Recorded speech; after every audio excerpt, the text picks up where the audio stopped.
about the Hastings Workshop 2025. Captains, we start with captains. So we've got 8 teams. First 4 captains of the winning team from last year. So Josh Dove, Felix, Jordan Godwin, Jason Watts. Mr. Plaza's returning as a captain 2025. Yes. So, and then apart from that, we have a qualifier in July where a random rider gets a chance to be a captain of his own team. So really we have 2 more spots. Any names, any input, we've got ideas already, but you know, whatever we can put down or anyone you think's worthy of it would be a good captain, male, female, anywhere in the world, whoever, any style of rider. So it'd be sick to have, like, if we have those 2 spots, pick like one very core team and then one very or core captain, one very parky. What about like a Grom team? I just think of like the little Japanese kids like Showa, Yusuke, and like Rim, you know, Rim, Jose, either Rim or Logan or Jose. I think it'd be interesting to see people like Logan and these other like what you look at as like these high status park riders. Like I loved hanging out with guys like that, and I think it'd be really interesting to like kind of bring that, you know, that flavour into there a bit. Cause I reckon it'd be nuts to watch him ride in there as well. What about like an OG dude that might bring like an OG team back? Well, we looked at doing the Legends thing. One to discuss is obviously last year we had Paris as a captain, first women's captain.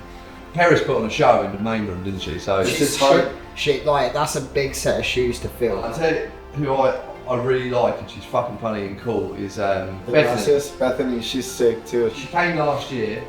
Last minute she did a game of bike in the Plaza and she's like riding the rails. She wanted to ride the beach rail, like, you know. Session and She she's really good. She's really apart for King. I like the Bethany idea. I think if women are given this option to have their own team, like, and say Bethany picks her own team and it's all women, they're there, they're represented, they're representing their side of BMX. For the Saturday night this year, we're bringing in with Swatch flatland for the first time. Thanks to Mr. Danois and also Van Hoven's been pushing heavy on that. We want to incorporate something on the Saturday night, and we've got a really cool venue down the road, which I think most people in Hastings aren't even aware of.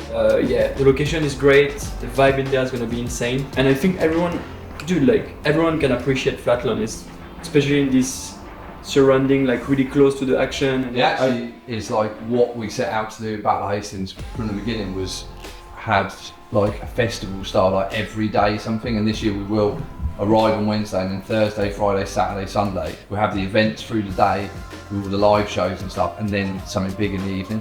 And I think this will be the biggest part. I mean, it's going to be with that venue, with music, with lighting, cool, with DJs, with the flatland, like the energy. Yeah, it's going to be crazy. I think it's cool, bro. I love it. Have a DJ out there and then just bring everyone together, and I think that's the essence of the event and the essence of BMX. 100%, I think you're right with flatland needing like a platform within like UK BMX, and Battle Hastings is like the perfect place. So again for 2025, we're changing the beach up, which we'll get onto next, but at the request of a lot of the street riding community, we're bringing back the Plaza sessions, but we want to make it more exciting this time. So still 2 riders from each team will go in, but it's going to be live, and we're going to have a big screen in the courtyard so that the crowd can gather around and almost like a gladiator feel, like 2 riders going in, everyone cheering for them, everyone watching it live, it's judged live, and then they come out and the next 2 riders go in and switch over. So how long will each team get on that basis? It's going to be shorter. Because it's going to be a 4-hour live stream. Yeah.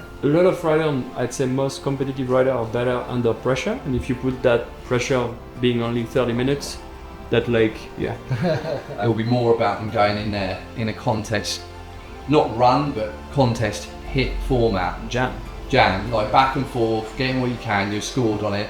You know, like people who have rode it before might be able to hammer out a load of stuff they've done before. It'd be exciting to watch online, it'd be exciting to watch in the courtyard. Next point, we've got Mr. Woodstock Carpentry in the building, does all of our ramp changes and builds the beach, and we are switching up the beach jam for 2025. We're actually going to lose the rail, and we're going to bring in something like this, where we have, instead of a rail jam and a high air, we're going to have a beach jam. So the way this works is we have 2 riders, 2 park style riders on the beach, 2 street riders in the Plaza, 2 of the riders in the best trip, 2 in the park session. So before finals, they all get to ride twice, and then obviously all 4 of them riders, they make the top 5 in Is finals. that a kicker into it? This It's is just an option just in Yeah. case. I That's think. sick. this is just, That's this is an crazy. initial drawing. It's actually going to be at an angle, Yeah. so you can still have the crowd round. It will look really cool with the I think castle it'd be or cool the pier with in the the people background. here and the people in the back. And there'll be able to be people in, probably like the riders and VIPs will be on the Oh, the viewing would inside. be quite easy. Yeah. This is easy though. In platform. comparison to building it like this way, the rail scenario has always been difficult. Yeah. This is like. So you'll be working with Watts and the crew on this one It's all again. built off site anyway. It's just a platform again. Why Yeah. not do a best trick and bring something new riders as well? You get to pick new teams, Yeah. or maybe everyone will It like. changes the dynamic. It changes on the a lot dynamic of the fronts, yeah. whole thing. And like too. we love the rail jam, you know, like we love everyone riding the rail jam, but also the couple of thousand people on that beach, a lot of them aren't riders, and The to be able to general go and public, watch, yeah.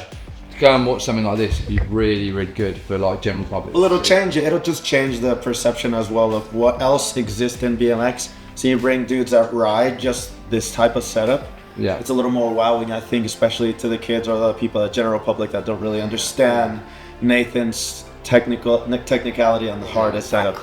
They don't understand that that's one of the hardest things ever been done there, you know. There'll be no more cutting a tight corner on a wet seafront. I was eyeing it up like from this corner here, and you can literally drop in straight from Yeah, where the pedaling 2 outside, railings just are. walking Like straight in, you don't yeah. have to do a hard, tight 90. It's literally just like a slight angle, and the kicker would be an option just in case like guys do want to get more speed. But I think it's unnecessary as far as the kicker being there. It would just add an element of like dunk to Yeah. keep it fun.